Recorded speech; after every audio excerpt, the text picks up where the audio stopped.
Indian സിനിമയിൽ അധികം ചർച്ച ചെയ്തിട്ടില്ലാത്തൊരു കോൺസെപ്റ്റിനെ അതിഗംഭീരമായിട്ട് ട്രീറ്റ് ചെയ്തിട്ടുള്ളൊരു പടമാണ് തങ്കളാൻ. ഒരു ഹിസ്റ്റോറിക്കൽ അഡ്വഞ്ചർ ഫാൻറ്റസി മോഡിലുള്ളൊരു മൂവിയാണെന്ന് പറയാം. ആൻഡ് എല്ലാ ആസ്പെക്ട്സും എങ്ങനെ സിനിമയിൽ ബ്ലെൻഡ് ചെയ്ത് വരും എന്നുള്ളത് നിങ്ങൾ സിനിമ കണ്ടു തന്നെ മനസ്സിലാക്കുക. ഒരു നമ്മുടെ KGF കോളാർ ഗോൾഡ് ഫീൽഡ് അതുമായി ബന്ധപ്പെട്ടുള്ളൊരു കഥയാണ്.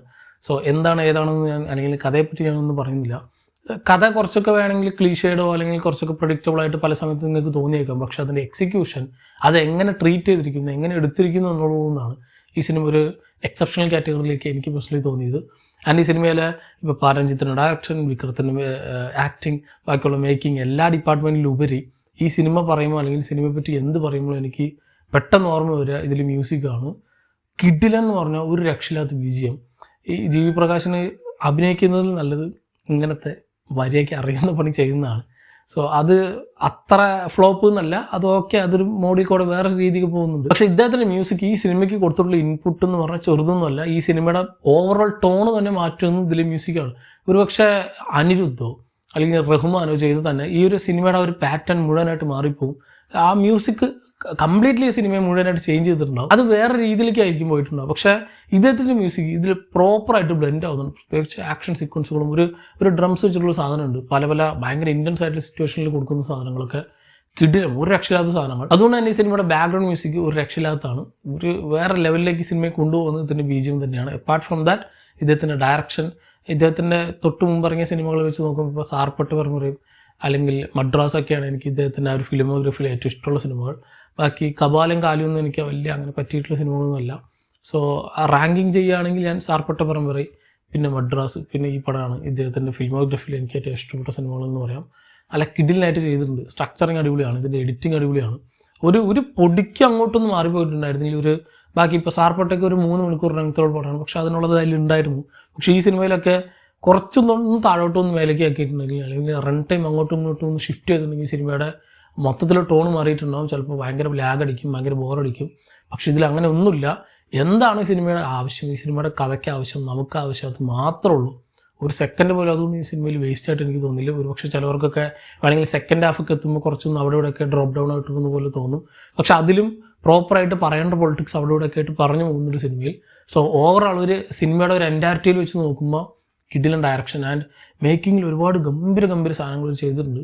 പ്രത്യേകിച്ച് ആർട്ടിൽ, ഇവരുടെ കോസ്റ്റ്യൂമൊക്കെ ഇരുന്ന് പണിയെടുത്തുള്ള സാധനങ്ങളാണ്. ദാൻ വിക്രത്തിൻ്റെ ആ ഒരു മൊത്തത്തിലുള്ള ഈ സിനിമയുടെ ഒരു മാനർസ് ഉണ്ടല്ലോ, നമ്മൾ സ്ഥിരം കാണുന്ന ഒരു ചെയ്യാൻ വിക്രത്തെ ഇതിൽ കാണാൻ പറ്റില്ല. ഇദ്ദേഹത്തിൻ്റെ ഡെഡിക്കേഷൻ്റെ കാര്യം, ആക്ടിങ്ങിൻ്റെ കാര്യമൊക്കെ നമുക്ക് വളരെ അറിയാവുന്നതാണ്. അതിനെപ്പറ്റി നമുക്ക് എടുത്തു പറയേണ്ട ആവശ്യമില്ല. നമുക്ക് എല്ലാവർക്കും, പ്രത്യേകിച്ച് തമിഴ് സിനിമ ഫോളോ ചെയ്യുന്ന എല്ലാവർക്കും അറിയാവുന്ന കാര്യമാണ് വിക്രം എത്ര കഷ്ടപ്പെടുകയാണെങ്കിൽ ഏത് എക്സ്റ്റെൻഡ് വരെ ഒരു ക്യാരക്ടറിന് വേണ്ടി പോകുന്നുള്ളത്. അതുകൊണ്ട് തന്നെ ഇദ്ദേഹത്തിൻ്റെ കരിയറിലെ മറ്റൊരു മികച്ച ക്യാരക്ടേഴ്സിലൊന്നാണ് തങ്കളിലെന്ന് പറയാം. അത്ര ഗംഭീരമായിട്ട് ചെയ്യുന്നുണ്ട്. ഒരു ഷിഫ്റ്റായിട്ടുള്ള സാധനങ്ങളൊക്കെ ഉണ്ട്. അത് നിങ്ങൾ സിനിമ കണ്ടാലേ എനിക്ക് പറയുള്ളൂ, ഞാൻ എക്സ്ട്രാ പറയുന്നില്ല. കുറേ മേക്ക് ഓവർ ചേഞ്ചുകളും അങ്ങനത്തെ കുറേ സാധനങ്ങളൊക്കെ ഉണ്ട്. ഈ നടക്കുമ്പോഴുള്ള ആ ഒരു വയറൊക്കെ ചാടിയിട്ടുള്ളൊരു ക്യാരക്ടറാണ്. ഭയങ്കര ഫിസിക്കുള്ളൊരു ക്യാരക്ടറൊന്നുമല്ല, പക്ഷേ ഭയങ്കര സ്ട്രോങ് ആയിട്ടുള്ള ഒരു ക്യാരക്ടർ. ആ ഒരു ക്യാരക്ടർ നടക്കുന്ന ആ ഒരു മാനറിസം മുതൽ സംസാരിക്കുന്ന ഭാഷ അത് ഒരിക്കലും മാറുന്നില്ല. ഈവൻ ആക്ഷൻ സീക്വൻസുകളിലൊക്കെ ഒരാൾ ആക്ഷൻ ചെയ്യുമ്പോൾ അറിയാതെ തന്നെ ആരായാലും അവരുടെ ആറ്റിറ്റ്യൂഡ് പുറത്തേക്ക് വരും. പക്ഷേ ഇതിൽ അങ്ങനെയല്ല. ആ ഒരു ക്യാരക്ടറിൻ്റെ ആറ്റിറ്റ്യൂഡ് മാത്രമേ നമുക്ക് കാണാൻ സാധിക്കുള്ളൂ. അത് ഈവൻ മൈന്യൂട്ടായിട്ടുള്ള കാര്യങ്ങളടക്കം ശ്രദ്ധിച്ചിട്ടാണ് ഈ സാധനങ്ങളൊക്കെ ചെയ്തിട്ടുള്ളത്. സോ അങ്ങനത്തെ കുറച്ച് ചെറിയ മാനേഴ്സ് അടക്കം വിക്രത്തിൻ്റെ ആസ്വദിച്ച് കാണാൻ പറ്റുന്നൊരു പടമാണ് തങ്ങളെന്ന് പറയാം. അദ്ദേഹം ഇരുന്ന് മെനക്കെട്ടിട്ടുണ്ട്, അത് പ്രോപ്പറായിട്ട് നമുക്ക് കിട്ടുന്നുണ്ട്. കംപ്ലീറ്റ്ലി അദ്ദേഹത്തിൻ്റെ ഹാർഡ് വർക്ക് മുഴുവനായിട്ട് സക്സസ് ആയിട്ടുള്ളൊരു മൂവി. ഇതിനു മുമ്പ് പല സിനിമകളും ഇതുപോലെ ചങ്ങായി ഇരുന്ന് കഷ്ടപ്പെട്ടിട്ടുണ്ടെങ്കിൽ നമുക്ക് പടം അലമ്പായതുകൊണ്ട് നമ്മൾ ചിലപ്പോൾ ഓർക്ക് പോലുമില്ല. പക്ഷേ ഇതിനങ്ങനെയല്ല, ഗംഭീരം. അതിൻ്റെ ഈ സിനിമയിൽ ചെറിയ കുറച്ച് എഡിറ്റിങ്ങിൽ ഇവർ പോസ്റ്റ് ചെയ്തിട്ട് കുറച്ച് സാധനങ്ങൾ, ഈ ഒരു ട്രാൻസിഷൻ വരുന്നൊരു സാധനമുണ്ട്, ഒരു രക്ഷയില്ലാത്ത പരിപാടി. അതായത് ഡേ ആൻഡ് നൈറ്റും അങ്ങനത്തെ കുറച്ച് ട്രാൻസിഷൻ വരുന്ന കുറേ സെറ്റപ്പുകളും.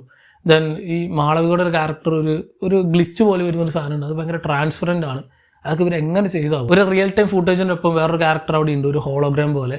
അങ്ങനെ നോർമലി ഉണ്ടാകുന്ന സമയത്തൊക്കെ ഗ്രീൻ സ്ക്രീനിൽ എടുത്തിട്ടാണ് അവിടെ കൊണ്ട് പ്ലേസ് ചെയ്യുക. പക്ഷേ ഇതിൽ അതേപോലെ തന്നെയാണ്, നമുക്ക് പ്രോപ്പർലി മനസ്സിലാവുന്നുണ്ട്. ഓക്കെ, ട്രാൻസ്പെറൻ്റ് ആണ്, ഒരു ക്യാരക്ടർ ഗ്ലിച്ച് പോലെയാണ് വരുന്നത്. പക്ഷേ ആ സ്ഥലത്തെ ലൈറ്റിങ് അതേപോലെ തന്നെ ആ ഒരു ക്യാരക്ടർ മൊത്തം റിഫ്ലക്റ്റ് ആവുന്നുണ്ട്. സോ അങ്ങനത്തെ മൈന്യൂട്ടുള്ള കുറേ കാര്യങ്ങളിലടക്കം ഇരുന്ന് മെനക്കെട്ട് പണിയെടുത്തിട്ടുള്ള എൻറ്റയറിറ്റിയിൽ നല്ലൊരു ഗംഭീര എക്സ്പീരിയൻസ് തരുന്നൊരു സിനിമയാണ്. പ്രത്യേകിച്ച് തിയേറ്റർ വാച്ച് തന്നെ ഡിമാൻഡ് ചെയ്യുന്നൊരു മൂവി. ഞാൻ കണ്ട തിയേറ്ററിൽ ഒരു I think 7.1 ആയിരുന്നു, ഡോൾബി അറ്റ്മോസ് അല്ല. അതുകൊണ്ട് ചാനലിൽ ചെറിയ വ്യത്യാസം ഉണ്ടായിരുന്നു ഈ സിനിമ തുടങ്ങിയ സമയത്ത്. പിന്നീട് അങ്ങോട്ട് ബ്ലെൻഡ് ആയിപ്പോയി. അതായത് നമ്മളിപ്പോൾ ബാക്കിയുള്ള ബാക്ക്ഗ്രൗണ്ട് മ്യൂസിക്കും ബാക്കിയുള്ള ഓവറോൾ സൗണ്ടുകളൊക്കെ അടിപൊളി, ഡയലോഗ്സ് മാത്രം കുറച്ച് കേൾക്കും. അവർ ചാനൽ പ്രോപ്പറായിട്ട് വർക്കൗട്ട് ആകാത്തതുകൊണ്ടായിരിക്കും ഒരു പക്ഷേ. ദെൻ സ്ക്രീനിലും ബ്രൈറ്റ്നസ് ചിലപ്പോൾ കുറച്ചായിട്ട് കുറവായിട്ട് തോന്നി. ഈ പടത്തിൻ്റെ മൊത്തത്തിലുള്ള ടോൺ അങ്ങനെ അല്ലാതെ എനിക്ക് ഓൾറെഡി മനസ്സിലായി. സോ കാണുമ്പോൾ നല്ല തിയേറ്ററിൽ തന്നെ കണ്ടു വെക്കുക.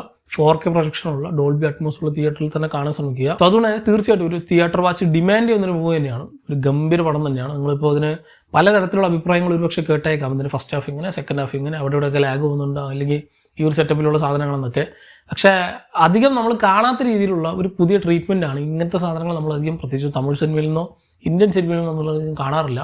ഒരു നോർമൽ ഹീറോ എലിവേഷനുള്ള ഒരു മാസ് മസാല പടമല്ല. ഹോളിവുഡിലെ അപ്പോക്കലിപ്റ്റിയോ അല്ലെങ്കിൽ നമ്മുടെ തമിഴിൽ തന്നെ 1001 പോലുള്ള സിനിമകൾ ആ ഒരു വൈബിലുള്ള ഒരു പടമാണ്. സോ ഈ പറഞ്ഞ ഫാൻറ്റസി, അഡ്വഞ്ചർ, ഹിസ്റ്റോറിക്കൽ മോഡിലുള്ള സാധനങ്ങളൊക്കെ ഇഷ്ടപ്പെടുന്നു കാണുന്നവരാണെങ്കിൽ തീർച്ചയായിട്ടും ഒരു മസ്റ്റ് വാച്ച് ഐറ്റം തന്നെ. ഈ സിനിമ കണ്ടവരുണ്ടെങ്കിൽ സിനിമ പറ്റിയുള്ള നിങ്ങളുടെ അഭിപ്രായം താഴെ കമന്റ് ബോക്സിൽ കമൻറ്റ് ചെയ്യുക. മറ്റൊരു വീഡിയോയിൽ വീണ്ടും കാണാം. നന്ദി.